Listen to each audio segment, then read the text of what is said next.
what's up, and welcome back to Nowstalgia Pod, giving you another look at what's going on in pop culture. My name is Pat Sheehan, joined by my trusty co-host, Dave Martin Swagger. Dave, how was your Memorial Day? Good. This is where the fun begins. It was good. Summertime. Yes, indeed. It's hot. Everything litty. It's hot. It is very hot. And you know what else is hot? This content we're pumping out. So follow at Nowstalgia Pod on Twitter. Also hit that subscribe on youtube.com/nostalgiapod. And go to Spotify and follow our Nostalgia Best of 2022 playlist. Stay plugging. Dave, Star Wars Celebration happened this past weekend. I want you to give me your top 3 news items from this thing. Because, I mean, for me, I was like kind of tuning in and out. But I was like, I know Dave's going to have at least a couple of things that he's pulling away that he's like super stoked about. Yeah, that's a great prompt because there was many news items. I wasn't actually sure if it was worth checking in on Star Wars Celebration 2022, the first Star Wars celebration since the pandemic, just because I wasn't sure how much consequential news there would be, but there actually was a lot.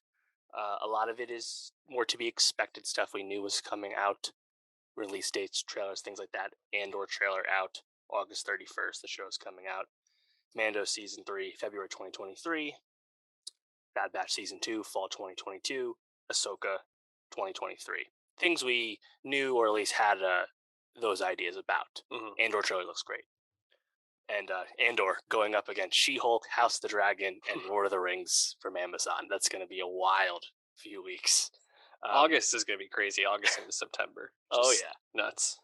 But yeah, so in terms of like things that are more surprises or newsy, I would say the Tales of the Jedi anthology animated series that got announced coming out this year, late 2022, on Disney Plus, of course.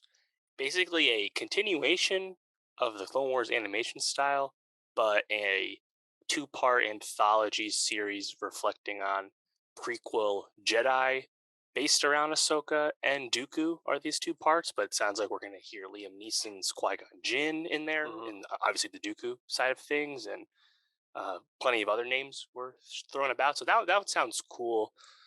Similar to, I guess, Star Wars Visions from last year. There was no announcement of more Star Wars Visions, which I was definitely looking forward to hearing about. But regardless, an anthology series like this is kind of in the same vein. And this would be of the canon variety, of course. But I think just kind of exciting to kind of get more. I feel like for Clone Wars fans, this is of particular delight just because it's going to kind of feel like more Clone Wars because it's kind of more prequel era stuff on TV. So hard to be mad about it. Yeah, I think there's definitely some really exciting news. I wasn't actually as tuned in to the ones that you pointed out, so I'm glad that we have some different ones here. I think the number one for me, you mentioned Andor. That trailer looks sick. Go check that out. But Skeleton Crew, this Stand By Me in space type idea, especially because Skeleton Crew was the name of a Stephen King book that I think parts of Stand By Me were based off of, as well as another King novella. So it'd be pretty cool if they're going to basically like adapt something along those lines for space. And Jude Law is attached to this? Right. This is the series that John Watts is involved in, basically leaving the Marvel Fantastic Four reboot in favor of this. So still staying in the Disney family at the end of the day. But yeah, Jude Law, who, come to think of it, kind of has a trooper look to him if you think about it. We'll see. And yeah, based around kids, like Space Goonies is how I was heard it being described. So we don't really know too much more about that beyond it's taking place during the Mandalorian time frame. It's basically all we know. But yeah, sounds fun. Sounds great, and sounds like something, even though it's of a familiar time frame, something that is Skywalker independent, which is of course welcome, and we're expecting to have more things along those lines in the future, of course. Yeah, definitely looking forward to that. And the announcement kind of came out of nowhere. Like I wasn't expecting this to be a show they threw out there, but yeah, pretty cool. Are you thinking that Jude Law is going to be some sort of big bad in this series. Yeah. I've heard Thrawn thrown out there, and I'm like, is Jude No. Law's Thrawn really? They're not burning Thrawn in this show. Thrawn's in the Ahsoka show. And I think the rumor is he's being played by Mads Mikkelsen's brother, Lars Mikkelsen, who voiced him in Rebels. So, yeah, no, I think he'll probably be a new character or a tangential character or something. But that's probably a show that's a bit more smaller stakes, too, which is honestly no problem. It'll probably be a lot of fun, but also of a kind of a different tone, perhaps, which sounds cool. Mm-hmm. Yeah, I agree with you. I don't think he's going to be Thrawn, although I've heard some ringer personalities who are very much hoping so. Shout out Mallory Rubin. Another piece of news that came out of Star Wars Celebration this weekend, I thought was pretty interesting. At least like in terms of the Mandalorian and where it's going. They didn't really. Basically, Jon Favreau said he has an idea of where the show is going to eventually land, like where it ends, and that actually gives me a lot of hope for the show, because I think with something as beloved as the Mandalorian, and also something that it's going on season 3. It just had season 2.5 pass by and was really the only redeeming part about Boba Fett. Go check out that review.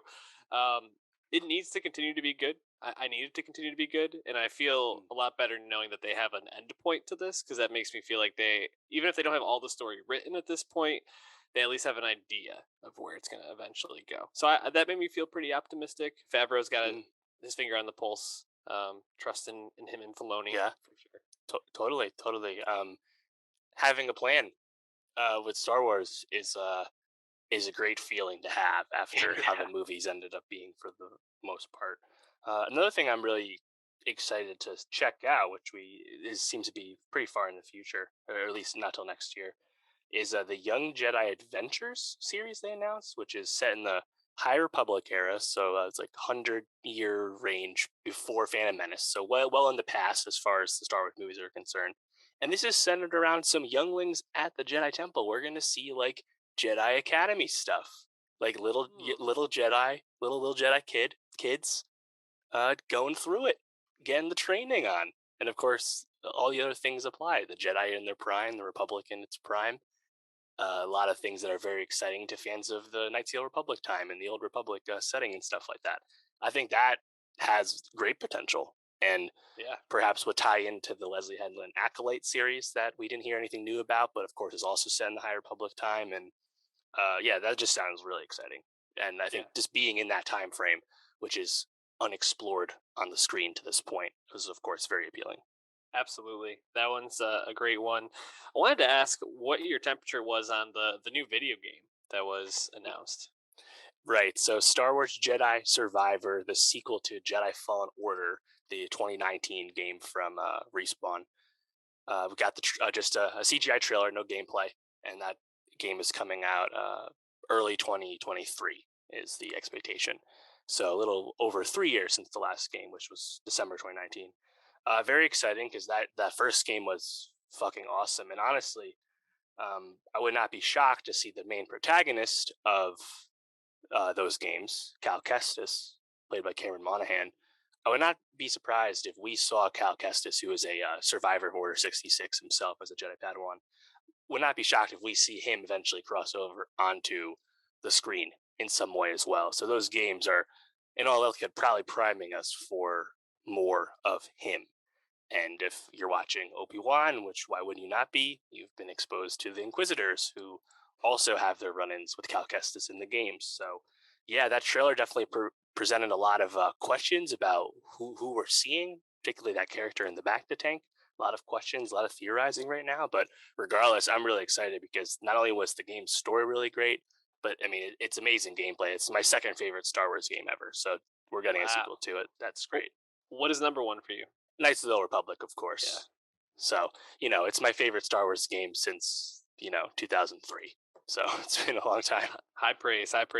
Anything else from Star Wars Celebration, or are you ready to move forward? I would just say it's notable that we didn't get any Star Wars movie news. That was something definitely up in the air. We had a lot of Vanity Fair coverage around Kenobi, which is tradition around the Star Wars movies. Of course, we had Annie Leibovitz sharing more of those awesome photographs she's done across Star Wars releases. they talked about the movies in that Kathleen Kennedy did, and I guess it was a bit noteworthy that she still said that the X-Wing movie with Patty Jenkins is still happening. And she also said that Ryan Johnson's trilogy is still happening. It's just way down the line because he's prioritizing Knives Out with Netflix. So I was like, okay, that's something. That's something at least. But yeah, I mean, it sounds like the Taika Waititi Star Wars movie has to shoot this year to make that December 2023 date they picked. So I don't think that's even happening. So the movies are still a ways out, but like we just said before, get your plan. No need to rush. The TV and Disney Plus are keeping us afloat more than enough right now. So Yeah, no worries. totally agree. It's all about the small screen right now. So, Star Wars Celebration, always noteworthy, always fun to check out. All right, Dave, let's move on to some music. And I'm about to hello, fellow kids, everybody, because we're talking Tate McRae today, a artist that I was very much not aware of until this album. And then I started doing a little bit of digging, and she's huge. Like, absolutely got some huge hits on Spotify. You Broke Me First from 2020 has almost a billion with a B plays. She's enormous. How have I not heard of her? It's a good question. I was only tangentially aware of her the past few years. I mean, she's only now 18, so she blew up as a teenager. I believe she's from Canada. She blew up by being on So You Think You Can Dance, and then some of her music work got discovered by RCA Records, and that's kind of what led up to these two EPs that have come out to this point, of which You Broke Me First was, a part of, and seems to be the latest addition to that TikTok female R&B / alt pop lane. And clearly the numbers are backing that up. She is getting that attention, and certainly getting that promotion as well from the label. But now you have at last the debut album, I Used to Think I Could Fly, and didn't really know what to expect going into this, because it's not like I was like a huge listener of hers. I was just kind of aware tangentially of the hype, of the attention, of the industry push. And I think if you look at the track list for this album, it's truly a who's who of in-demand producers. Charlie Puth, Phineas, Kinetics, Greg Kurstin, Louis Bell, Omer Fetty. These are top tier people. So she is working with the best, and clearly her and her team are trying to put her best foot forward for this. But that begs the question, Pat, did you think I Used to Think I Could Fly was a worthy debut album for someone that already is being bestowed a lot of attention? At times. I know I'm hedging a little bit there, but there were definitely moments where I was like, this is pretty good. I like this. And then there are other times where I was like, man, skip next, get me on to the next track. And it's funny because I think when she is at her strongest on this album is when she's either really biting the Olivia Rodrigo lane or has like this like little bit of like Ellie Goulding ish to her voice sometimes. So that I'm like, maybe there's a little something there. But there's other moments when she goes for this very like stripped back, like sleepy real singer songwriter lane that I just did not jive with as much. But I'm sure a lot of her fans will, because I think it kind of probably hits for a younger teenager vibe more than maybe what I'm looking for. So I think this is going to be obviously super successful. Some of these tracks already have like 100,000 plays on them, which is crazy. But how did you feel about the album? Yeah, kind of, again, like you, I'm a bit of two minds. I think, and I expect this to be successful. I'm curious to see exactly how successful it is. She has been on a successful tour to this point, so it's not that she doesn't have fans, but I want to see exactly how big that fandom is, because I think it's pretty clear that when you have TikTok and playlist pushed streaming numbers, that's not always going to translate to like true record sales. We've seen that time and time and again. So we'll see exactly how big an artist she truly is in time, but she's certainly well on her way. I think for me, I was a bit I think I was a bit let down by her performance often on this album. I just think she's vocally a bit uninteresting or unimpressive a lot of the time, which is not where you want to be. I think like kind of as you put it, she's not doing something that far off from Billie Eilish from song to Mm, song on here. I just don't think she's doing it in as compelling way, and I don't think she's doing enough to not invite these kind of obvious comparisons to her bigger peers. Because I just don't really know what her sound exactly is at this point. It's kind of more of that like stereotypical, that TikTok R&B pop that we kind of already think of in our heads. I don't know if I'm really hearing like a personal spin, at least not a compelling one yet. So uh, I think especially the ballad stuff, the more slower stuff, is mhm. particularly sleepy because of the performance on those tracks. But the more upbeat stuff is at least more interesting, more fun, and probably fits best with her working with these team of songwriters that can really help make these great hooks that just make the songs catchy and more upbeat. Yeah, I think there's a clear standout that kind of makes your point, and that's "She's All I Want to Be." That track was by far my favorite one, and I think the interesting thing about it, in terms of that performance you talked about, it's probably one of the least rangy performances on the album. A lot of the ballads, she's at least like trying to hit a higher range, but "She's All I Want to Be" is very much like kind of right down the middle. But it's that like '80s pop rock vibe that just Yep. is so popular right now, and it just sounds, I think, really wonderful. Also, a Kirsten produced joint, so you kind of expect that it's going to sound pretty good. A few tracks earlier, "Chaotic," which I think was like the first single off, that's those moments when I can hear a little bit of that like Ellie Goulding like type vocal performance, where it's like Interesting. this like there's like this like wobble when she's in the low range. It's almost kind of like, I don't know if it's smoky is the right way. I'm not even sure exactly how to describe it, but there's something just unique about it, which I think gives me a little hope that she could have better performances down the line. Mhm. Um, but yeah, there were a lot of moments like "Hate Myself" was a track that I I think will probably do well for teenagers who are going through it. Kind of like her, her first breakthrough hit. Right. Sorry, I'm forgetting the You name of broke it. me Yeah, first. "You Broke Me First," which I think is totally in line with what her fans want, but just not something I find myself totally Yeah. jiving with.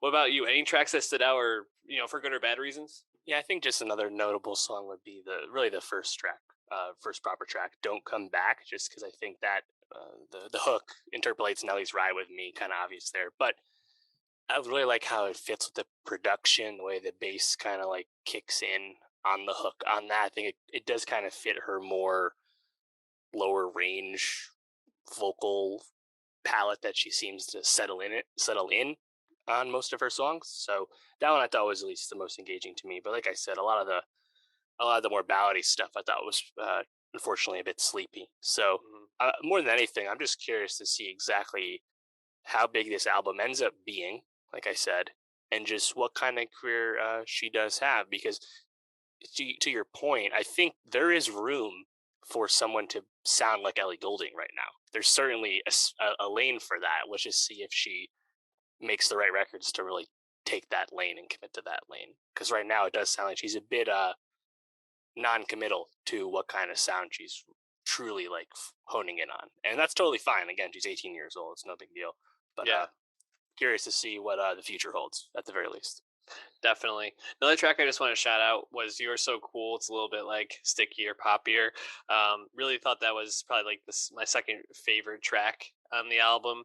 When I was listening to her, I was like, you know what she needs? She needs like one of those like just dynamite hits with like a famous EDM artist. She needs like Zed to like put her on a Mm, track, and I think that could really like push her into the stratosphere. So, yeah, that's a good call. and I could definitely see it happening too. She kind of has that like perfect voice for like a house uh, Right, Kygo song. So Selena type track or something. yeah, exactly. So we'll be putting probably one of her tracks onto our Nostalgia Best of 2022 playlist. So again, check that out on Spotify. Dave, let's move on to Netflix, where Norm Macdonald had a secret special that he recorded before his passing that dropped last night on Netflix, and it's pretty unique because this is completely done without an audience. Just him talking into the camera, kind of like you and I are doing right now, but no one on the other end laughing or giving him any feedback. And it was really interesting to watch a stand-up performance this way. I have some thoughts about it, some moments that stood out, some that were maybe didn't work as well for me. But just overall, what was your experience hearing about this and then watching it? Yeah, well, when I heard about it, I thought, oh wow, that is very interesting. Just for the sake that this exists, this nothing special final comedy special from Norm that he died September of last year, and to get something like this, something as polished as he wanted it to be, out in existence. In terms of a posthumous release, it feels very meaningful and rare. So Mm. definitely was excited just to see what it was, and then to also uh, grapple with it as a artifact of the pandemic. He made this in 2020, and he's literally talking to the webcam, as you say, out of necessity. And I think kind of like the double edged sword of the necessity being the pandemic, but also the necessity being his uh, descending personal health conditions that he was well aware of, and he felt compelled to create something even in this unrefined manner. So definitely interesting to think about, and it wasn't lost on me that on the day that this final special from Norm Macdonald comes out, Bo Burnham shares a 1 hour compilation of his inside outtakes that Mhm. he had recorded. And of course, Bo Burnham's inside famous hit for this very same reason, a self-contained shot at home uh, special of one.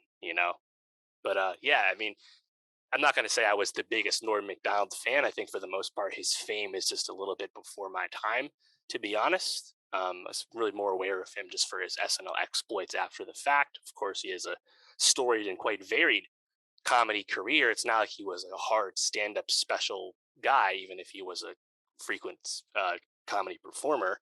But definitely interesting to get something like this out. Yeah, definitely. And I think the thing that I was just most struck by is in if you watch on Netflix after the stand up finishes, there's Mm. a group of his friends who are famous comic people: David Letterman, Adam Sandler, David Spade, Molly Shannon, Dave Chappelle, a couple of very And famous people. Conan as well. Yeah, and Conan, all sitting down and talking about their thoughts about the performance and just kind of Norm's life in general. And I just was struck by like how he was able to kind of work through this without any crowd reaction. It just was like he knew the beats. He was that like polished of a performer.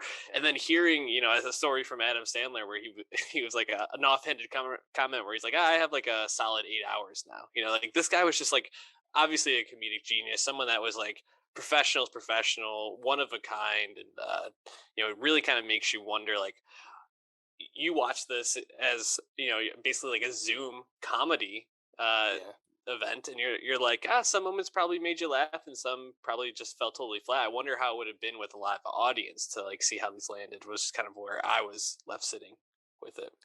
Yeah, I totally agree. And I think to his credit, and I think all his friends kind of chimed in on this and backed this up at the end.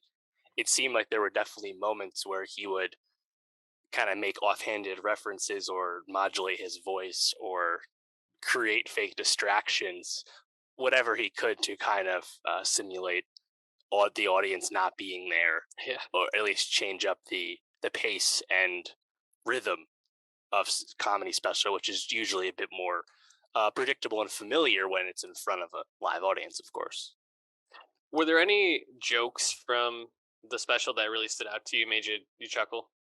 Yeah, there was a few that I did laugh about. I thought the comment about the life jackets versus just I don't know. I don't need to buy a boat. I can just get a fleet of sea cushions from the airplane. Made me laugh. The bit about the doctor and the knee hammer, that was pretty Mhm. funny. I think his most poignant comment, honestly, was about comedians being called modern day philosophers, Yeah. which is kind of this overdone thing people talk about stand up comics whenever there's backlash or culture war comments, which is frequent these days, right? Hmm. And just to hear Norm kind of matter of factly being like, yeah, I mean, I wonder how that makes the actual philosophers feel. Yeah. They're figuring out their philosophy and be like, oh, so and so is supposed to be pretty funny. How about that? Yeah, I really liked that as well. A couple of jokes that really stood out to me. I liked this one made me laugh the most when he was like, "My wife is so dumb." Do you guys know what a hall pass is? Like, we each get to pick one person we could sleep with. I said Angelina Jolie is mine. She chose the Mexican guy that mows our lawn. What an idiot! Like, I just was dying laughing. And of course, he has like classic Norm delivery that I could never mimic and replicate, but it's just so Right. perfectly said. And I also, one of his friends at the end says that that was completely made up in the fact that he didn't have a wife by yeah, that name. yeah. Um, and then a couple others that like stood out. Him talking at the beginning about like being a degenerate gambler and how they would pay him in chips, and sometimes they would break in half, like just like that like stupid Norm Macdonald like mindset where it's like taking something and pulling it all the way to like the fourth degree, and you're just like lost even where it began at some point. Right. What Um, was I talking about again? yeah, Yeah.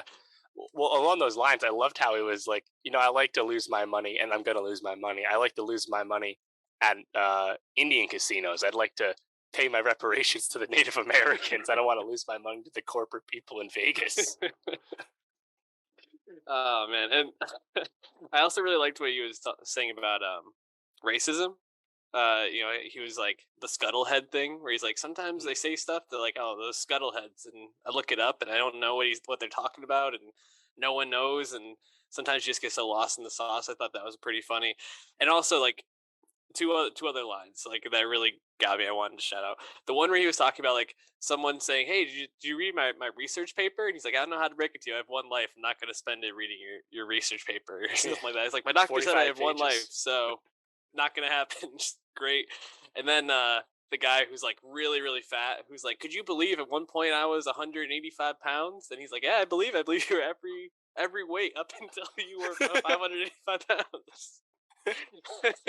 he Yep. just had like a way of things, and I thought Conan really summed it up well in the after thing, where he was like, Norm would start, he would plant a seed, and he'd walk you up the hill and around the barn, and you go all this way, and then you come back, and the seed has fully grown. You're like, oh, I totally forgot we even planted this seed by the time he's done telling the story, but it makes all these like jokes hit so much harder. So, sad to not get more Norm, but it's nice to have something like this as like a final goodbye. Yeah, absolutely. I think we'll see exactly if this goes any further. But he does make a joke about the trans community or trans people in some fashion towards the very beginning. But I think it's how it differs than a lot of the more headline grabbing material more recently is that he's not doing it in like a mean spirited or like punching down kind of way. It's Hmm. more in the spirit of comedy that the comedy purists love to bandy about, but he's actually like doing that. Hmm. And it didn't come across as just like the blatant hack material that I feel like people argue about all the time these days. So that was kind of surprising. I think really not out of character for him, I suppose. But I was like, oh wow, we're getting trans stuff already. How's this gonna go? And I was like, oh, went better than I thought. Not too bad. Yeah, definitely. Norm Macdonald, R.I.P.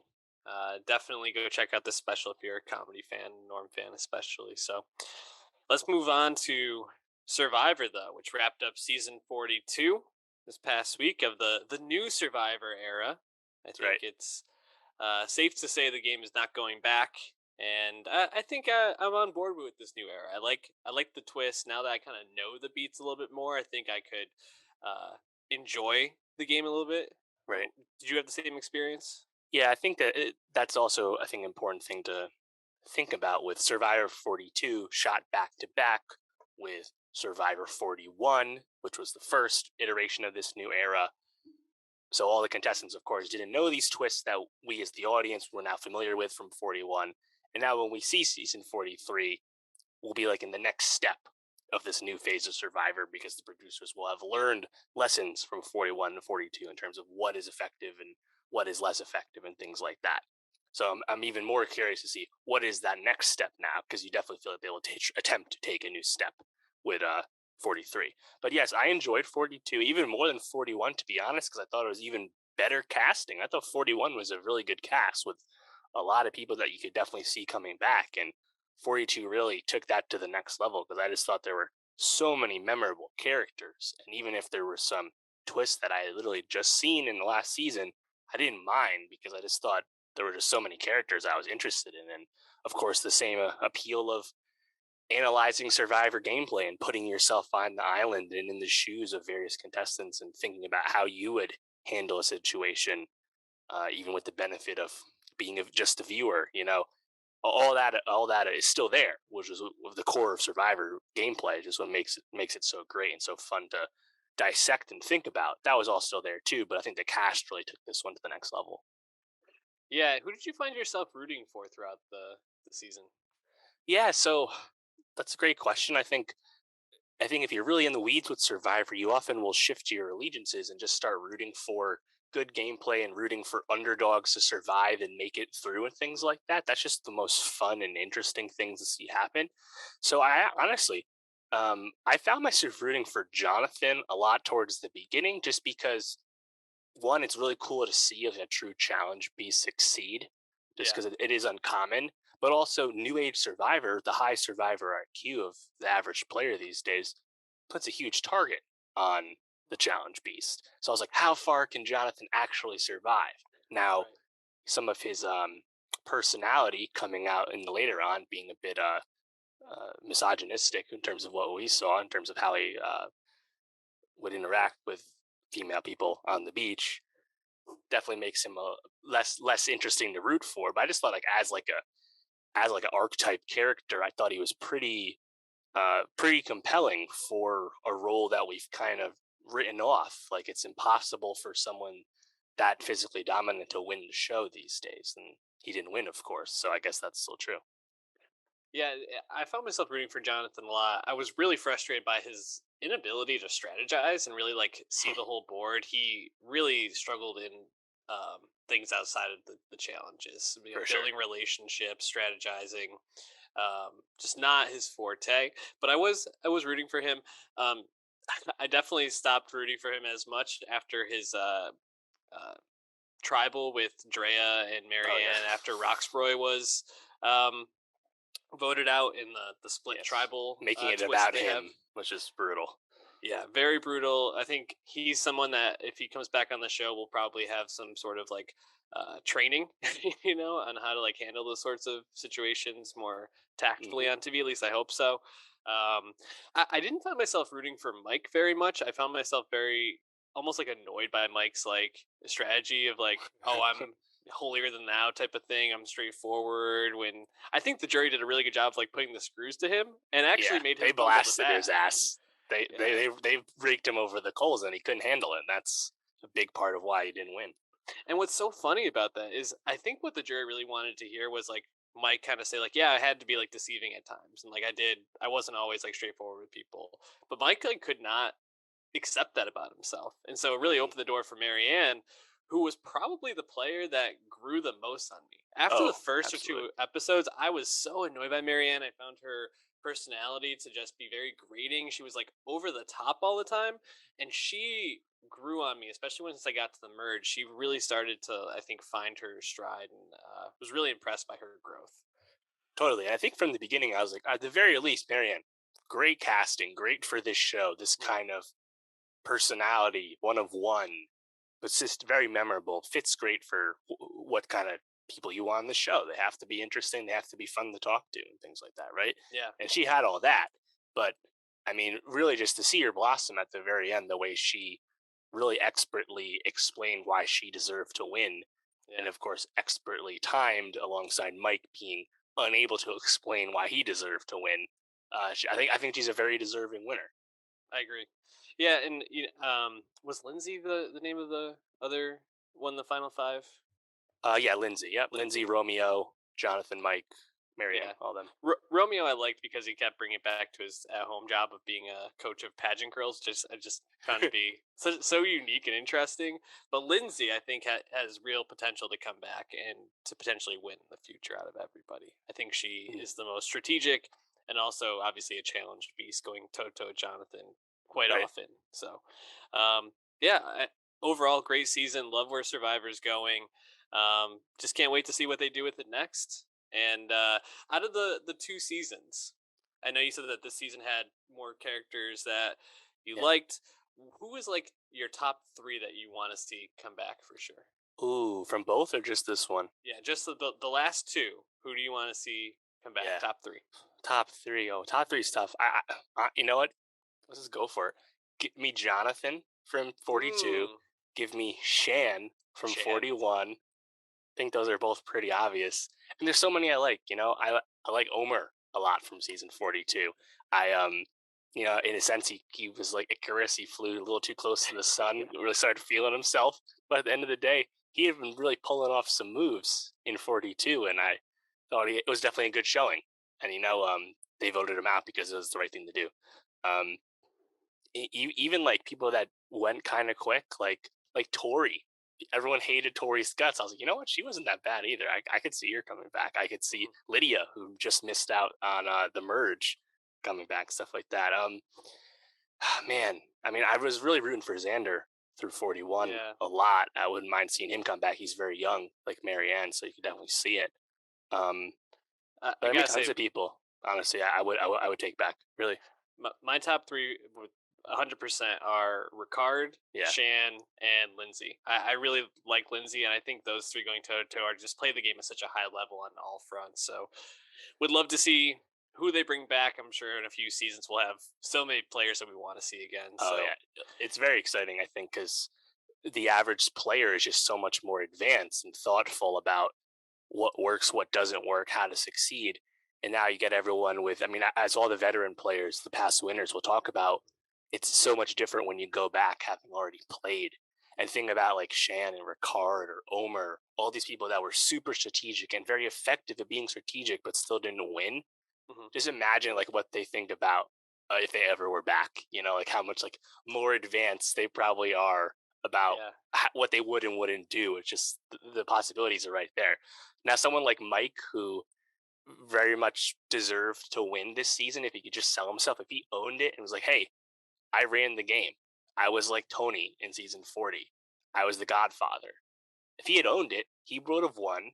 And that is a strategy style of gameplay that has been rewarded tremendously by juries recently. So, do you definitely want to see him come back? I don't know because I don't know if he would change it up as much. I feel like if you returning players need to have like some like really like I think flashy thing, whether it's really good strategy or really good like challenge play.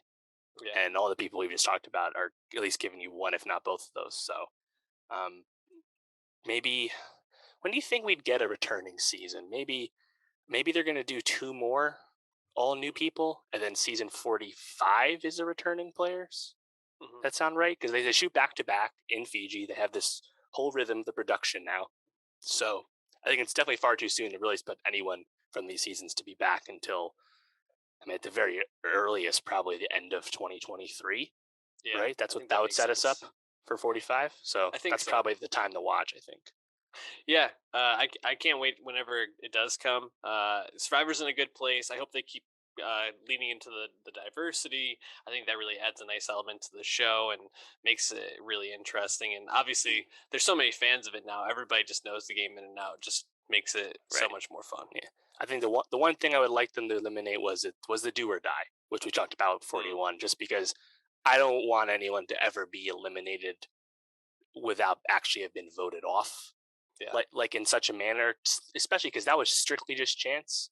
In this Mhm. case, Deshaun and Lindsay both survived the Monty Hall problem here, but like I just don't find that compelling. That just pure luck. I think the coolest part about it this time was that almost everyone said, "Nah, I'm not taking that chance at competing in this challenge." And then we just had the Lindsay Jonathan head to head. That was probably Yeah. the best part about it. And then I think we all were rooting for Lindsay to not go out in such a lame way, and thankfully she didn't. Yeah. No, I agree. That would be one thing I would change, but even that's just like a small Right. nitpick for me. So, all right, why don't we move on to Obi-Wan Kenobi, uh, miniseries, TV series, dropping this past Friday, a little bit Yeah. early. which I don't know. I didn't watch it early, but people were very excited about that. If you're on Um, the West Coast, it was probably more advantageous. yeah, it it's interesting because Obi-Wan Kenobi is coming at a I don't want to say like a strange time, but like I don't really I didn't really feel super excited for this show. I don't Wow. know why. Going on a limb there, my guy. This is where the I fun think begins. What are you talking about? I think for me, I was like, I didn't really love the prequels. You know, there's some moments that are fun. Hmm. People definitely like it more than me. Uh, and I was just like, do we, what is this show gonna be? I really did not know what to expect, and so for me, I was like, all right, let's see what they got here. And I'm wondering for you, someone that was more excited, did you feel like these first two episodes kept you hyped and really delivered on what you were looking for? Yeah, I think there's a lot of interesting elements about this, specifically depending on what kind of Star Wars fan you are. Like you said, this is on the surface a return to some stuff that is plenty people are probably not super enthused to return to, namely uh, direct connections to the prequels. Obviously, now we're setting this 10 years after Revenge of the Sith, 9 years before New Hope, so basically the middle of Obi-Wan's self-imposed exile on Tatooine. But that means we're returning to Tatooine. We were just there with the Book of Boba Fett, and in general, it's a place that I think Star Wars fans would be happy to leave eventually, just because we've told a lot of stories on Tatooine, and if we're gonna leave the Skywalker saga, let's also probably leave Tatooine, at least not be there nearly as much as we are now. I think thankfully they at least took Obi-Wan off world very quickly during this Hmm. premiere episode too, going to Daiyu, which I thought was a nice choice. And we also have some unexpected time spent on Alderaan as well. But yeah, I think you're presenting an interesting problem with a show like this. It's very different than The Mandalorian, where you're meeting all these new characters, and even if you're Clone Wars hardcore fan, you already know who Bo-Katan is, you already know who Ahsoka is. You're still introducing a lot of core characters that you don't really know about, and like the Grogu and Din, they're just unknowns, right? With Obi-Wan Kenobi, we know the fate of basically everyone in the mix here, right? Uncle Owen, Hamperu, Obi-Wan, Luke, Darth Vader. If Palpatine was involved, him as well. We know all this shit. If Hmm. Jabba the Hutt showed up, we know what happens then, right? Uh, and also, I think through this premiere, we very quickly run through some of those newer cast members that we were interested in because they were new characters, namely Benny Safdie as a Jedi survivor, Padawan, and even though he didn't die, Kumail Nanjiani's character as like the Jedi for hire, fake Jedi guy, uh, we're Obi-Wan's leaving him. I don't think we're going to be going back to see him again, right? So it's a bit interesting to see what's next. But I think there's for prequel fans, very appealing to see Ewan McGregor back in the flesh as Obi-Wan, because he's widely celebrated as the best aspect of the prequel films, his portrayal of Obi-Wan. But also, I'm pretty excited to see Hayden Christensen back in the fold as Yes. Darth Vader, albeit very deformed as he is. Just because I'm just kind of happy in a meta sense for Hayden Christensen to really come back and feel the love, and he really did feel the love at Star Wars Celebration this past weekend. Just because Hayden caught a lot of flack for the prequels, part because his performance wasn't very good, but also George Lucas didn't exactly set him up to be that successful either, and his career didn't exactly probably go the way people thought it would after that. So just seeing him come back and seeing what exactly is going to happen between these two, something we didn't think Obi-Wan and Vader met during this time. What is Darth Vader's line on the Death Star in The New Hope? When I left you, I was but the learner, but now I am the master. We thought left you meant when he was left on the fires of Mustafar and Revenge of the Sith. I didn't know you meant left him somewhere else during this show, but apparently that's where we're going. So a lot of interesting things to ponder, even if yes, we know what happens to Obi-Wan and Darth Vader, and it's not going to happen in the show. Yeah, there's definitely a lot that they're gonna have to like re-explain, basically. Especially because like if whenever they meet and they do, you have to imagine he would continue hunting for him. He doesn't, think to go to where Luke's uncle and where his son's, or where his brother lives. Like I don't know. There's a lot of things I'm like. curious how they explain away things. But you mentioned those people that were kind of we moved through quick in terms of the new characters. What about Rupert Friend, man? I mean, Mm, you get the Grand Inquisitor, which I thought was pretty cool to see. Although I didn't really love the way he looked. hmm I wish the makeup was a little different. But Rupert Friend is like a fairly high profile casting for this, Yep, and certainly for international fans. episode 2, Neva, played by Moses Ingram, great look for her. Shout out Queen's Gambit. Yep. Just stabs him right in the stomach. The guy's gone, as far as I Right. know. Well. See that now that proposes the first thing to ponder because if you are a real one and have watched Star Wars Rebels, you of course already know who the Grand Inquisitor is. You also know who I forget which brother he is, but the Fifth one brother. Sung Kang plays with the green skin, who we also saw a little bit here. Fifth We we, brother. we already are familiar with these Inquisitors because they're on Rebels, and also a spoiler alert. Uh, I know when the Grand Inquisitor dies, it's on Star Wars Rebels. It ain't on this show. It sounds like he's not dead because they're not going to change canon like that. So I think what this is Riva's just stabbed him, got to get him out of the mix, get him out of the story, so that this is really going to be a Riva Obi-Wan story. That's what I think happened. I think we're going to see a shot of the Grand Inquisitor in like heavy back to tank sitch. If Darth Maul can come back from being split in half, I Sure. suppose a shank to the abdomen can be survived as well. Good But point. it definitely made my jaw drop. I was like, oh fuck, that's not what I thought was about to happen. Yeah, And for to sure. to the layman who hasn't watched Star Wars Rebels, which is many people, they're like, huh, this is a brand new character I was just introduced to, Mm. all over the marketing. Is he dead? I don't think he's actually dead, but I think it was kind of a sneaky way to get him out of the story because he already exists in the overall storytelling of this time frame in Star Wars. So we're going to focus on a brand new Inquisitor character, which of course is the third sister, aka Riva, and Mm. her interest in Obi-Wan, which seems to be a bit more elevated beyond what anyone would expect. I think there's another notable thing to ponder, which is that Riva knows that Darth Vader is Anakin, which is a not common knowledge at this time, as Obi-Wan's reaction would tell you. So more questions about who Riva is definitely come to mind. And I expect we're going to find answers to all this because we know that we're going to see some Vader action later too. Well, I assume she's one of the kids from the Yeah, Order 66 preview we get in the beginning, right? She's got to be. it's got to be right. She probably saw Anakin cutting people down, or something happened along those lines. Because how else would she have this information? She wasn't going to Yeah. get it. The other Inquisitors don't know. Vader is not going to tell her this shit, so it has to be something else. And I think that Order 66, which is really cool, just to see it again, just like when we Mm. saw it on a Bad Batch as well with the flashback there. Just cool to see Order 66. So cinematic Legendary. in its tragedy. Whenever you see it, Mm. yeah, you have to figure like that. That's what that's there for, right? Gotta be. Um, so a couple of questions for you, and just to like hear your temperature on some of these things. Was Obi-Wan always doing a Halston impression in the prequels? Because man, there were moments when I swear he was slipping into Halston, and I was like, I think McGregor here is getting a little mixed up in terms of what role he's playing. Um, That's funny. but I think more so just like he's become this like I don't know.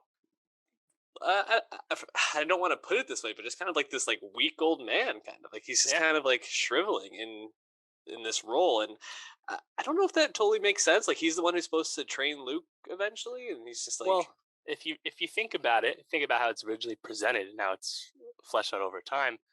Obi-Wan just in exile for, was it 18, 19 years, whatever it is, just kind of watching over Luke and getting old. He doesn't do any training with him until we see them meet for the first time in A New Hope. So the fact that he would be turned off, his connection to the Force is a bit rusty and turned off due to his own desire to go off the grid, both spiritually and literally. Um, that tracks with me. It really does. mhm, I think they openly foreshadow what many fans were eagerly anticipating, which would be to see Obi-Wan directly commune with Qui-Gon's Force Ghost, something, of course, that was directly teased at the end of Revenge of the Sith, of course, and we basically see how Obi-Wan would pick up from Qui-Gon how exactly to become a Force ghost later on, when of course we see him talk to Luke. That'd be very exciting to see Qui-Gon, Liam Neeson return as Qui-Gon for sure. But yeah, I think it all really makes sense that he's a bit out of the loop. I mean, his reaction to Benny Safdie's character, a fellow Jedi survivor who had made it a long time, 10 years in the game, didn't want to help him at all. He was that focused on Luke. Now, I think that a funny thing that people have been talking about, which is not a problem that this show created, was that they went to hide Luke with his little family that was and didn't change his name. They were still calling him Luke Skywalker. Now that's on George Lucas. That's not on this show, you know. But yes, that's kind of a funny plot hole that, you know, Leia was much more effectively hidden. Let's put it that way. I also just gotta say, Benny Safdie's character really, I don't even know if he deserved to be trained after he sees the Inquisitors coming, and it's just like openly doing this. I've been trying to like hide it or like be conspicuous. Like, I don't know. There's a Padawan, bro. Only so much training. Yeah, and I guess like no common sense. I did see some criticism about people saying, "Oh, you're taking this great character and made him weak." But I agree. I think the story. We're going to see him kick ass later. Yeah, like, for chill sure. out. Yeah, for sure. I do think one thing that is becoming a little bit of a problem, and I don't expect it to go on throughout the whole thing, but this Star Wars really leans into this like adult protecting a child storyline. And obviously we get this with Leia. I think it's awesome to see Alderaan. I think it's awesome to see little Leia. I think it's fun to see her be all sassy, and I think that totally obviously tracks with who Leia is as an adult. So I love all that stuff, and I'm not complaining about it, but it just made me be like, this feels a little familiar. I think we've seen this story a few times. Well, if you think about the genesis of this series was originally one of the spin-off films. It's going to be directed by Stephen Daldry, lest we forget. And then after Solo went the way it did, they kind of pivoted to a series that was going to be written by Hossein Amini, who's still credited here.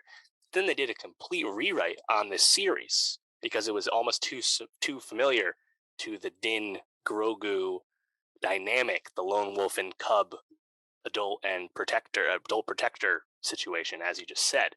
Now, I think what the change is here is that I think Leia is going to be returned and not on the show for the majority of these upcoming episodes. I don't think we're going to see too much more of that. So it was like, yes, this is exactly something we've seen before, but I think it's going to kind of end, and then we'll really see like what does Reva and Obi-Wan and Vader get up to. Yeah, but if that's exactly how it goes, I think it's a really fun, little entry and way to get Obi-Wan off world, get him back in the swing of things, and an excuse for us to see Jimmy Smits' Bail again, because why not?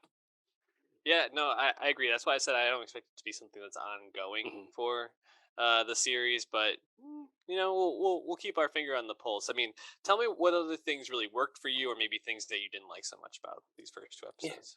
Yeah, I thought going to Daiyu was pretty cool. I thought that world building was nice. Again, change of pace from Tatooine, but right off the bat, when you see like an old clone panhandling, that was pretty cool. Tamora Morrison all in makeup too. But then, like, towards the end of that, like you see like Reva like stooped on the ceiling, like in your on the rooftops in your background there. I just thought that was a pretty cool setup for a new world, and I actually really enjoyed Kumail as this kind of guy, being a fraud, being a fake Jedi, grifting people effectively, even if he is he is helping people. So where he is sending Leia and Obi-Wan to help them escape, another open question that we'll of course have answered shortly.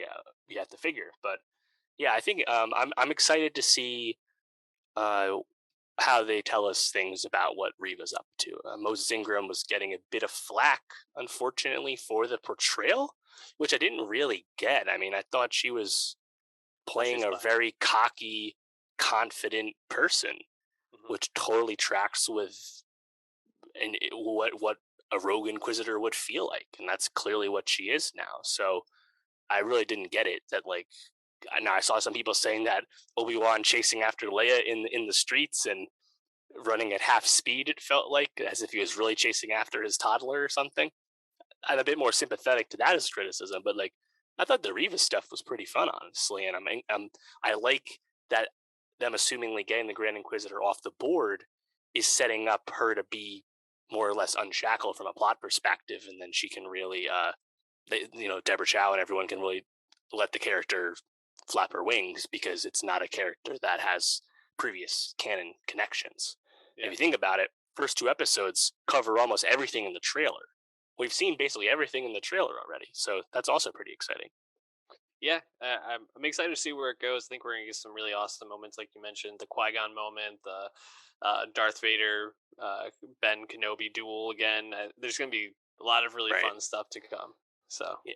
Honestly, I think one thing that definitely not a guarantee, but I would love to see some kind of prequel flashback where you see Hayden in the true flesh, and just like him and Obi-Wan just like having a scene or something. I have to imagine we get that too. I mean, that would be awesome. Awesome for Hayden Christensen for sure, to really get something like that. And I think if that was to happen, it would only be like probably a brief bit of like one episode. It's not going to get a lot of that, but that would be pretty sick, honestly. Any last thoughts? Or are you ready to move on to some other television? I would say that visually, I think the show still looks very impressive. This is notably not produced by Dave Filoni and Jon Favreau, like Mando, like Ahsoka will be, things like that.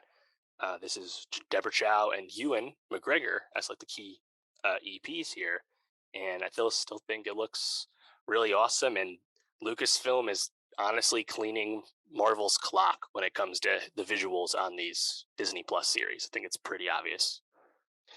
Totally agree. Obi-Wan Kenobi, check it out, and hopefully you also checked out season 4 of Stranger Things, which part 1 dropped this past weekend. 7 episodes. Dave, we got through it all, and I gotta say, I really enjoyed this addition to the Stranger Things world. You know, it's funny because season 3 did not land so well for me. You can go back and check out that review, but I think there's just like a lot of things about the plot that just become super complicated. Like even watching back the preview to this season, I was like, what the hell happened? Yeah, I didn't remember shit, bro. Me neither, dude. Me neither. But I gotta say, like, I really like the direction that they've taken this season. Not only is it a bit darker, a bit more mature, which I think makes sense as these, characters are teenagers, but really like young adults at this point. But I also think it does a pretty good job of passing the rock and kind of allowing each group and each character to get a moment. Although I do think a problem is the cast is pretty bloated at this point, and so a lot of people need screen time, and there are times when you're just away from certain characters for way too long. Overall, though, I really enjoyed the part 1 of season 4. What was your temperature on it, though?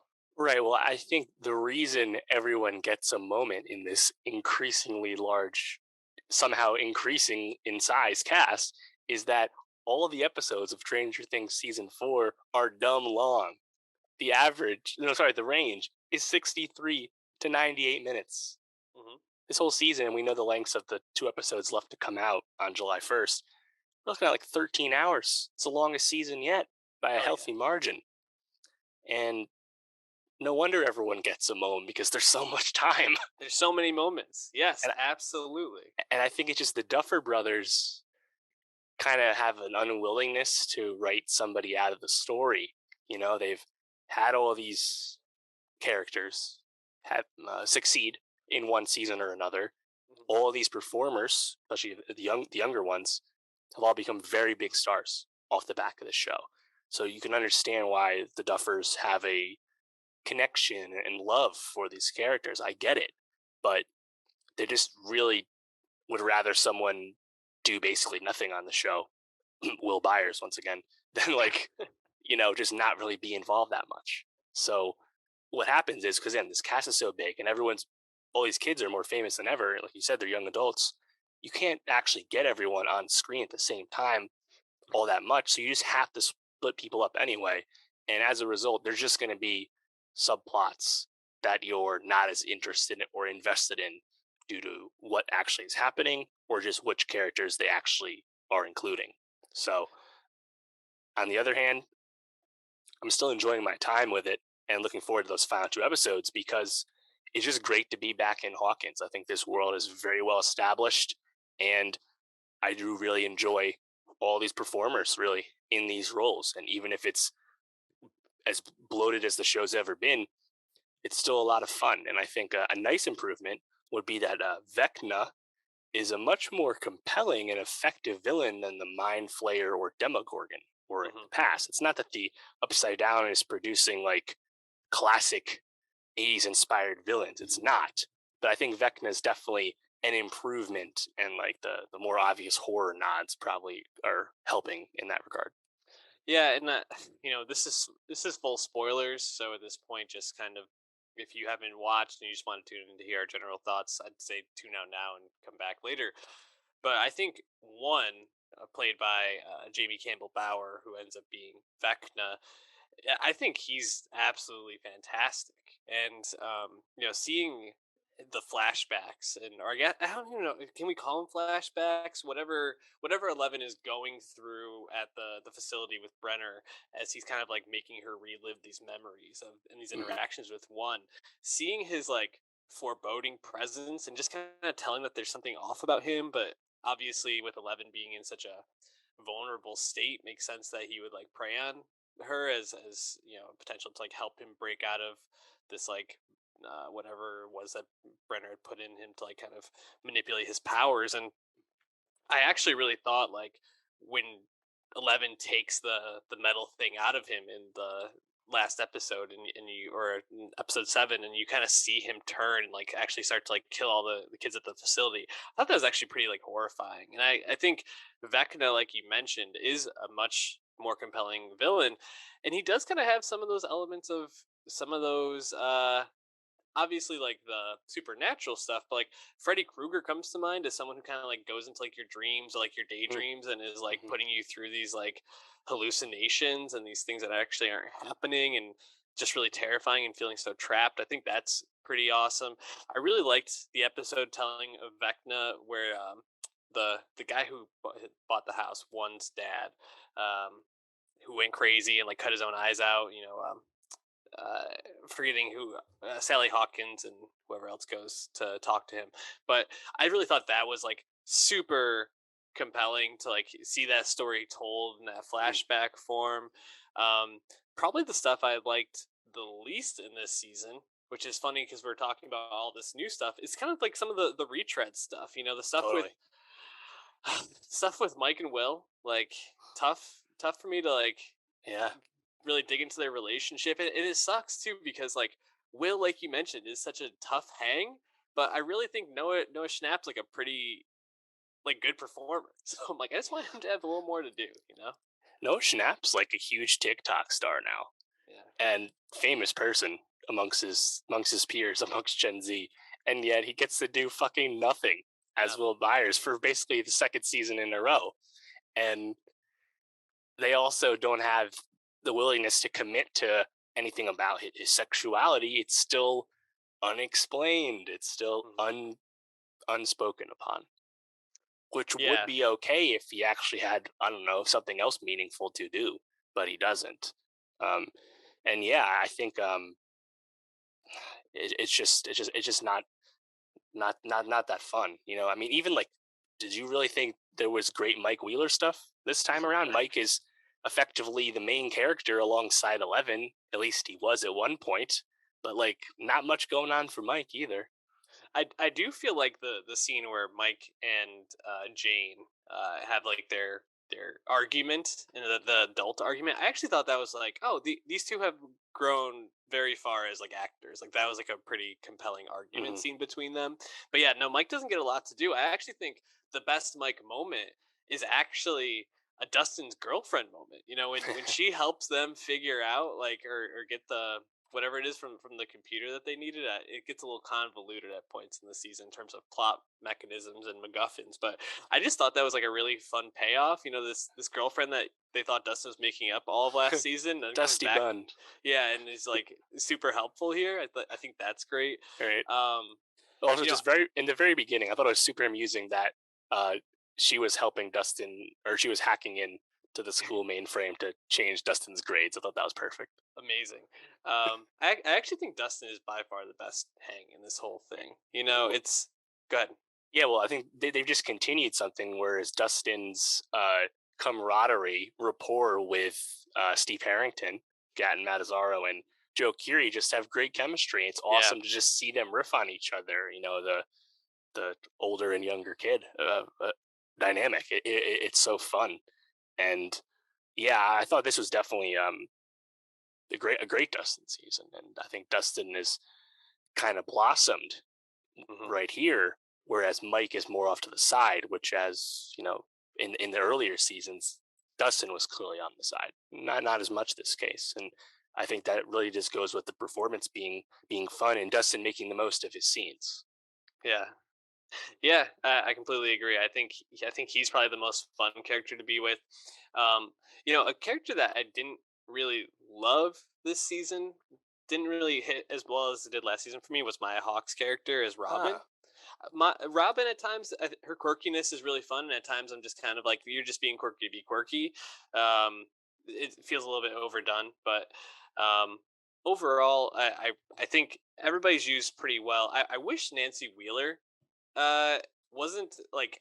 I wish the hairstyle wasn't so 80s, because it feels like they really took Natalie Dyer, Natalia Dyer, sorry, right. and they really almost like uglied her up for the season, which, I mean, not that I need her to be like super attractive on screen, make the character look realistic or however you want to, but it just felt like it wasn't doing her any service, and Yeah. I think she really got like the short end of the stick with that. But overall, I think the season's fun. Honestly, I think it's a better season for Nancy. She was a bit of like a Debbie Downer, stick in the mud type character more recently, Yeah. so that's something at least. I don't know. I've kind of been off like the Jonathan wave for a bit now too. I feel like just hmm the way Charlie Heaton plays him, it's just kind of a bit like one note the whole time. I liked Maya Hawke as Robin more hmm than you, but it's one of those things where it's like she didn't really need to be like on the main cast and just part of the gang now, but she is. Yeah. They just keep adding to this, and it Shouts just creates like time crunches. Yeah, I just want to say shout out real quick to Eduardo Franco as Argyle. Amazing in this season, even if he's playing across from Jonathan, who is kind of one note. I do like the Cheech and Chongness of it all, which I Mm, think is great. Um, and we gotta just talk real quick before we move on about all the stuff with like the parents, and you have Hopper and in Russia, as a prisoner and trying to break out. I think some of that stuff works. Like, I think it's really fun to see David Harbour just kind of getting to be the character he was in Black Widow, and just like fucking mm. shit up at times and having these fights. Um, he is obviously a really talented actor, and I think he delivers some of the emotional moments pretty well. But I just don't find myself as interested in the adult stuff, stuff with like Yuri and when Winona Yeah. Ryder's Joyce kind of getting taken hostage didn't really totally work for me. But it's fine. It's fine. Yeah. Well, I think that's another perfect example of the Duffer Brothers' unwillingness to let someone go. Yeah, Hopper should have died at the end of season 3. It dramatically would have been very effective. They set up all this grief for all the characters, but then they won't commit to it. And now yeah, we kind of spin our wheels getting Hopper back for no fucking reason, honestly. And I love Winona Ryder as Joyce. I think yeah, Ryder's like, subtle like comedy chops in the role are awesome. And even Brett Gelman is really fun to be with too. But like overall, just that whole storyline is just there because of the unwillingness to eliminate Hop, yeah. and I just don't find it as dramatically compelling as what would have happened if you had just gotten rid of the character. So this just kind of feels like unnecessary. Now what we get as a result, Rob Morgan as the new sheriff. hmm Talk about overqualified. Way overqualified. um, yeah, I think there's some good parts to it, some bad parts to it, but overall, like you said, I think it's just like nice to be back with these characters. It's a fun hang.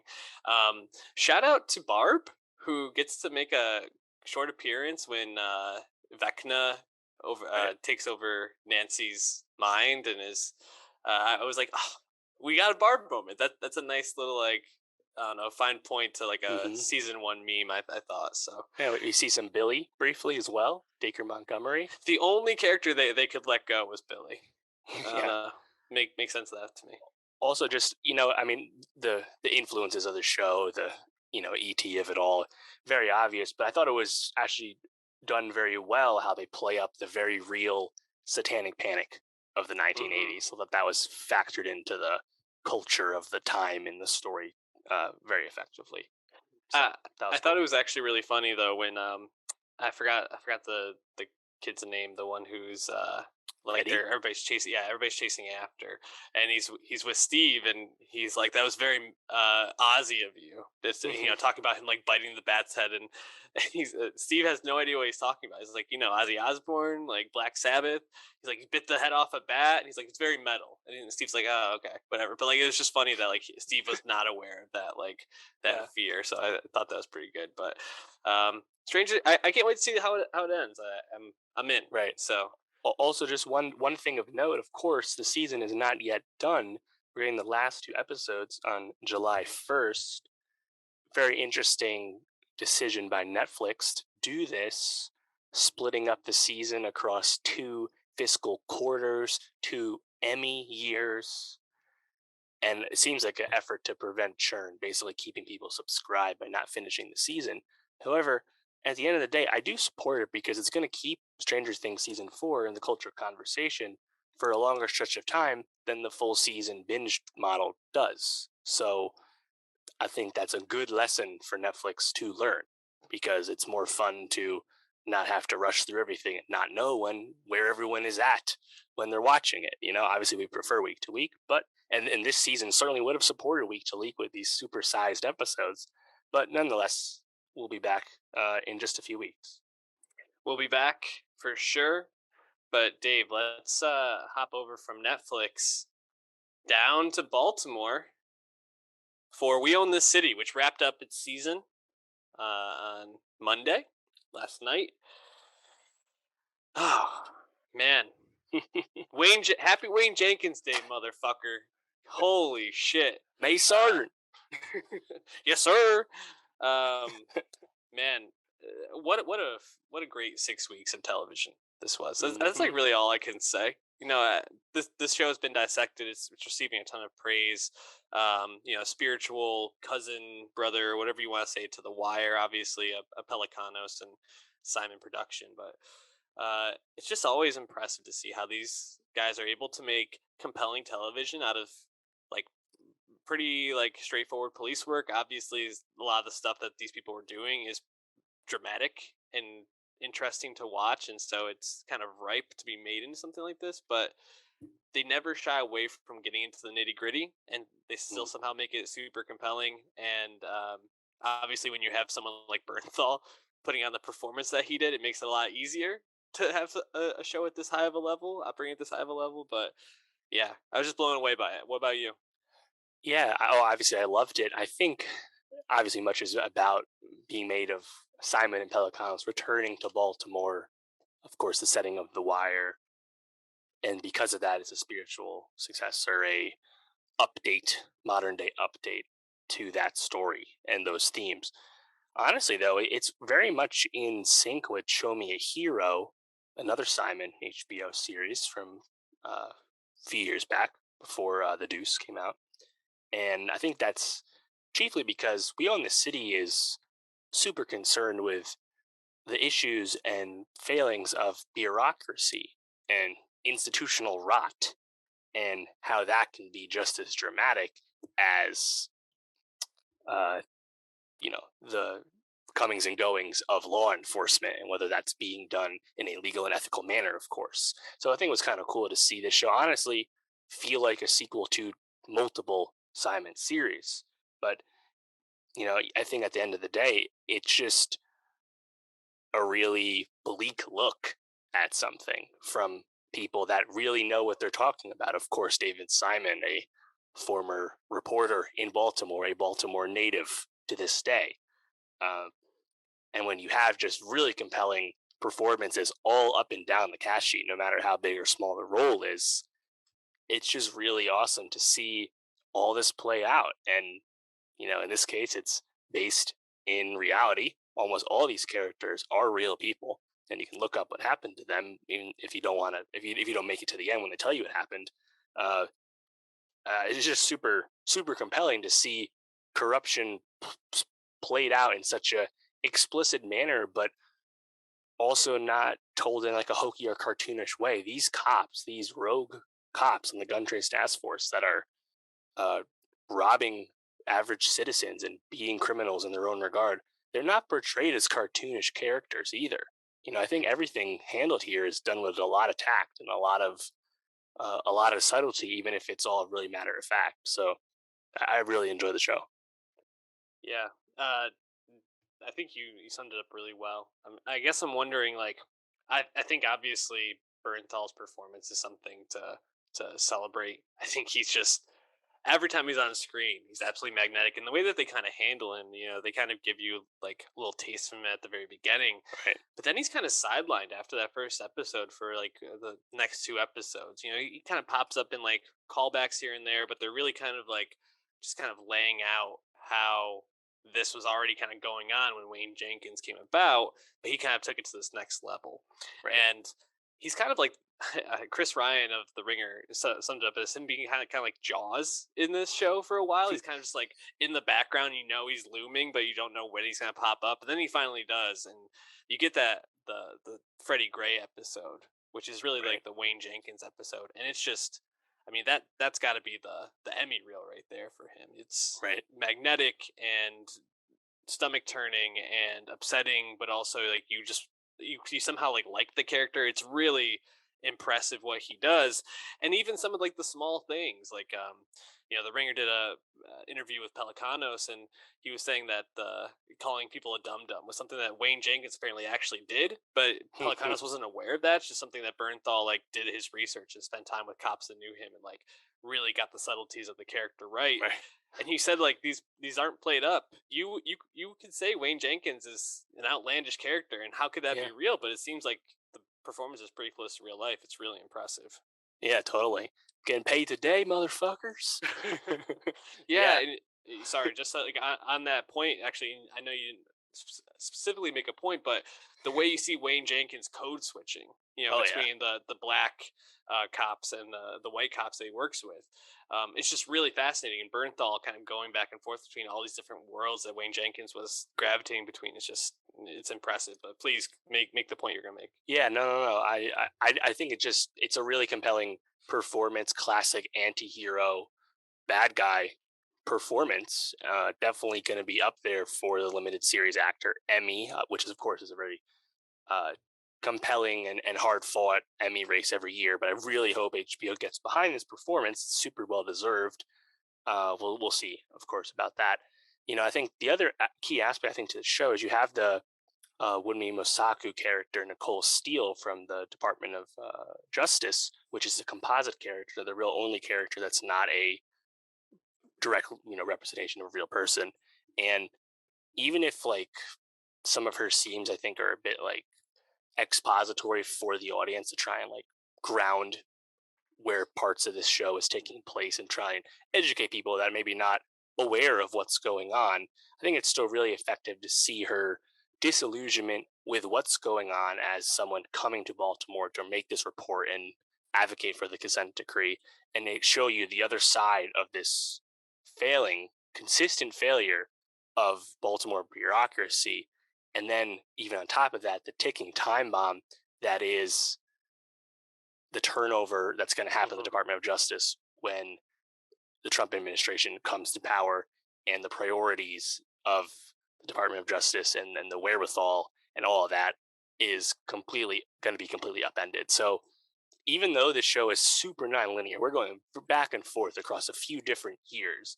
I think they do a really good job of still keeping you informed as the audience of what specific year we're in and why we're there. I think the framing device of the interviews with all the gun terrorist task force guys after they've been taken in does a really good job of fleshing out everything that happened with them. But you really need the Nicole Steele character, I think, to kind of advance you through the comings and goings in Baltimore across new mayorships and Freddie Gray happening and things like that. So it really honestly covers a lot of ground, even if Hmm. at the end of the day it doesn't exactly set you up in a a happy place. But it shouldn't, because that's not the Yeah, conclusion. there's no happy place in real life with this story. What other performances really stood out to Mm. you? Yeah, great question. I think I really enjoyed all the cops, on both the good and the bad cops. Hmm. Honestly, you had Josh Charles as Herschel. I thought was quite memorable. Some of the other guys on there were nice. McKinley, Belker as G Money was good. I think on the other side, I think we had like Dave Cornsweat and Trey Cheney early on. I thought we were going to get more of them, but they actually kind of Hmm. completely drop off the show to the very end. And then we're sticking more with Dagmary Domanicic and some of the other people investigating the gun Hmm. trace task force. So even if the people we were with kind of comes and goes, I think just really all the cop performances were all really effective. Yeah, I agree. I think the one that probably stood out to me most was Jamie Hector as Sean Suiter. I think obviously Right. also has the big like emotional ending as kind of like the how there's like a real consequences for these people, and some of them were not you know some of them dealt with it in ways that maybe are not the way that you hope that they would, or that they could found help in some ways. But I definitely feel like, as someone that has like a pretty thankless role, Sean Suiter is pretty mild mannered from everything you see on the show, and pretty within himself, especially playing opposite of Wayne Jenkins in some scenes. um I think he really drives some of the emotional heart of the show Yeah. really well at the end. But yeah, I agree. I think everybody on this is really operating at a Right. high level. I think it's really impressive. It's hard because when you have something this great, it's hard to like talk about, because you're just like, everything was awesome. Like Yeah. that's not exciting, right? Right. Well, episode 3 I thought was really important, because that's where you have the one scene where Steele talks to the union and really shows the unhelpfulness of the police union involved here, which doesn't sound that different from how people view most police unions these days. But Simon and Pelicanos, I think, still get that in just as they need to. But really, I think that probably the best thing they do with this show is explaining how the complete distrust in the institution, established and reestablished over time by these cops, has led to just a complete failure of the justice system in this city, where they are unable to get juries because everyone has a bias Yes. and disposition against the police because of things that have directly affected them or people they know. And they take that a step further later on, where they show a personal story of how these cops just taking money out of people's pockets and out of their cars, and how they can fucking ruin people's lives due to their greed, you know? Mhm. Whether it's small scale or big scale, they just do a great job of showing how the repeated failings of something at a systemic level can affect both the system itself, but also individuals. Yeah. I mean, I think they do that really well. Episode 3 and 4 are probably the two that stand out most in my mind, right? Because you in episode 3, you have the ridiculous stuff that Wayne Jenkins is doing. You have like the moment with the little person stripper. You have him finding the safe full of like hundreds of thousands of dollars worth of money, and the way that they film it with the camera. Everybody stand back. We're gonna do this one by the book. Absolutely like hilarious. I am a Um, U.S. attorney. Oh Is that how you talk to me? ridiculous! What a In like a ridiculous moment. Baltimore Orioles t-shirt or some shit. Crazy. And then episode 4, you get the Freddie Gray scene, which for Mhm. a David Simon Pelicanos produced thing, that might be pound for pound like the best scene that they've ever been a part of. Even like stuff with the Wire probably never reached a 10-minute thing that was at that level. Maybe Kima getting shot in season 1. But really great, and I think Ronaldo Marcus Green, deserves a Oh lot yeah, of credit. His great. camera in this is amazing. The way that it is like tracks behind them a lot of the time, and you really feel like you're like in these moments, is just really impressive. And yeah, the nothing about the show Like there was no missteps. Feels like a pretty perfect Right. 6 episodes of television.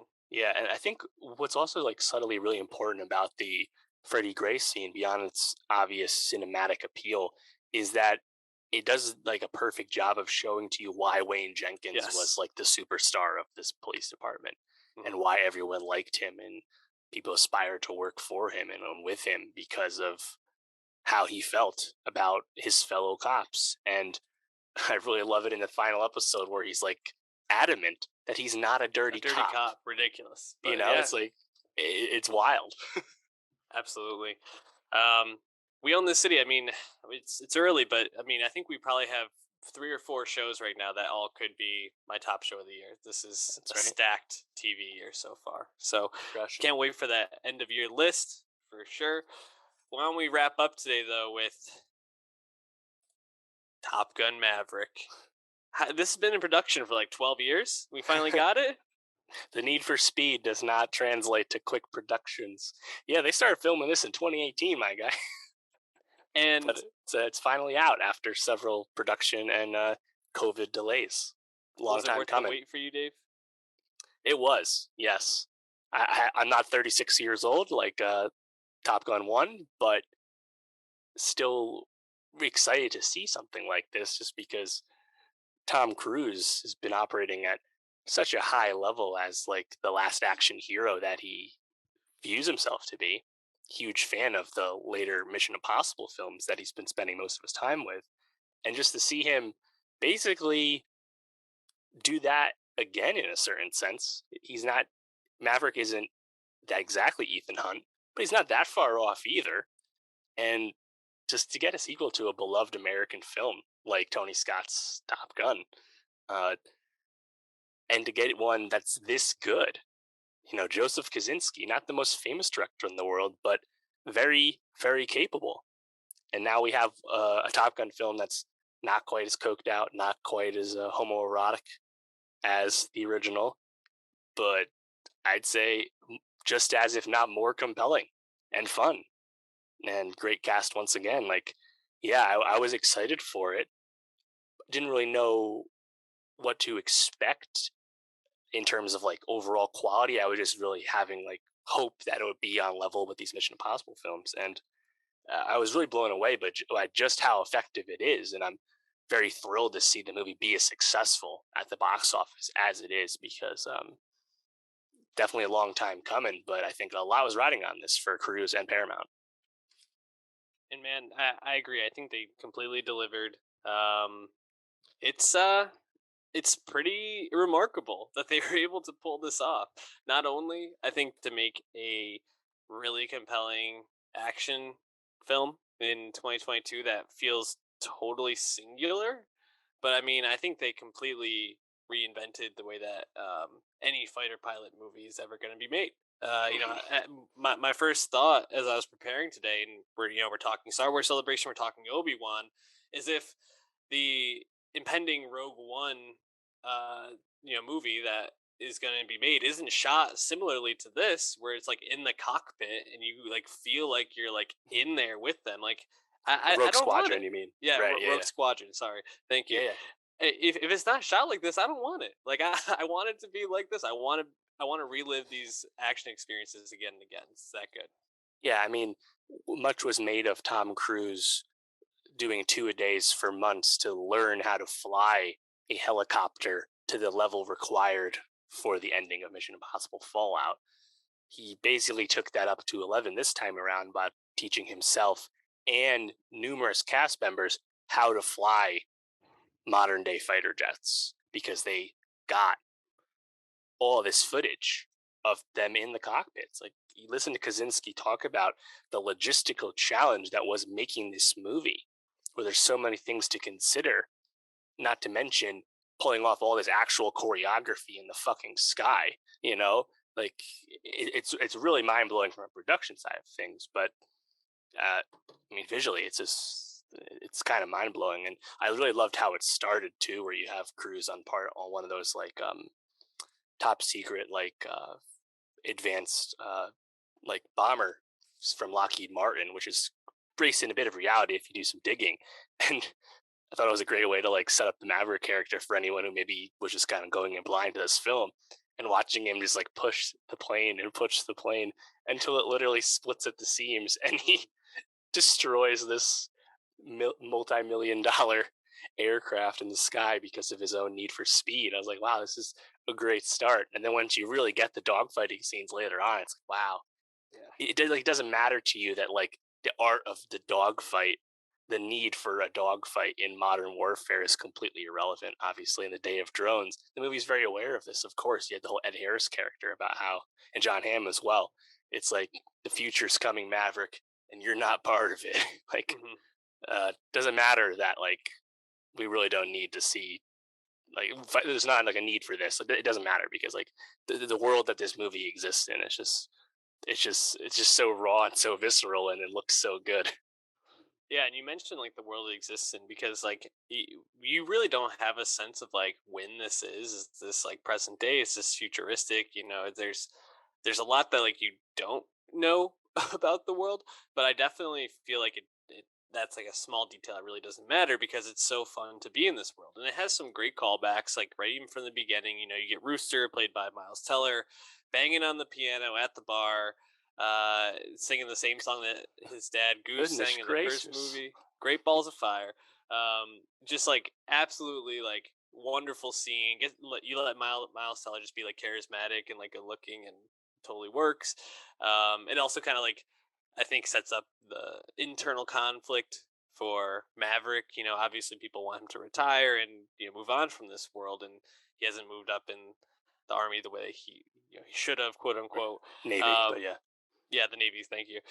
But it's like a great way to kind of like set it up, and then they're like, we're gonna be like kind of worried about this. Like Miles Teller and Tom Cruise are gonna butt heads a few times, and Maverick's not gonna totally win him over at first. But that's not really what the movie is like about. It's just about kind of like these like really fun fighter jet scenes like you talked about, like the dog fights are like super compelling, the training is super compelling, and it's like Oh it doesn't get too caught up in the person to person conflict, which is actually kind of like a nice respite for like an action film like this. yeah. Right, yeah. I mean, I think it's just as good as it needs to be. You know, Hmm. the role of Goose's son, the role of Rooster, hotly and desired by actors. Miles Teller was alongside Glenn Powell and Nicholas Hoult as the final Hmm. three for this role. Glenn Powell, who's he said many times, was super bummed to not get this role, but then I think expertly cast by Cruise and Hangman. as Hangman, basically as this film's Iceman. I mean, he's no perfect as like the kind of like perfect, but douchey guy like Yeah. role. It's just like Iceman. It's great. Hmm. Yeah, no, I completely agree.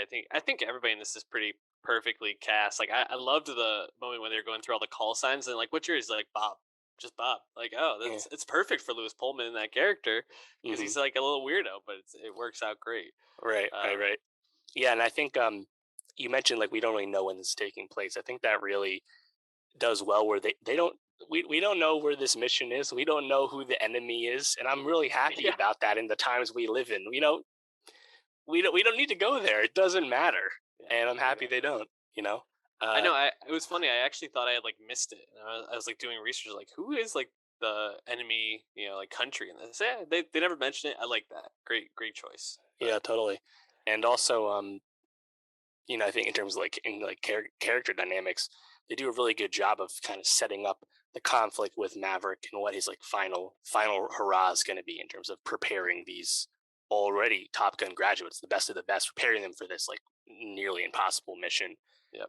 And then it sets it up just well enough that when we get Maverick to do the mission himself, it's like you're just so pumped because like we had already Yeah. seen Maverick back in the plane because he's doing the training with them, like Hmm. hands-on training. What a great teacher! But then when you get to the point where he needs to actually fly the mission, it's like fuck yes. And Yeah. I really didn't expect the final scene, the Act Three, the mission itself, to be as like riveting as it ended up being. But I thought it Hmm. was really compelling. Uh, Also, I was a bit surprised to see the love interest for Maverick, played by Jennifer Connelly. I thought that stuff was actually a lot better than I thought. I think Connelly, it's not like the deepest part by any means, but I thought she still brought as much as she really could to a role like that. Yeah, that was kind of neither here nor there for me, but yeah, I thought it was fine. That was like an interesting like addition to it all. Right. Age You appropriate casting as well. yeah, you mentioned the like the final payoff, right? And how like Maverick in that final mission gets his redemption by like sacrificing himself to save Rooster. And then Rooster gets, goes like down after him. And I love the scene where Cruz is like running up to him and he just knocks him right over. Like a laugh out loud moment because it really it feels like so pure, kind of like what the hell are you doing? It's not how it's supposed to go.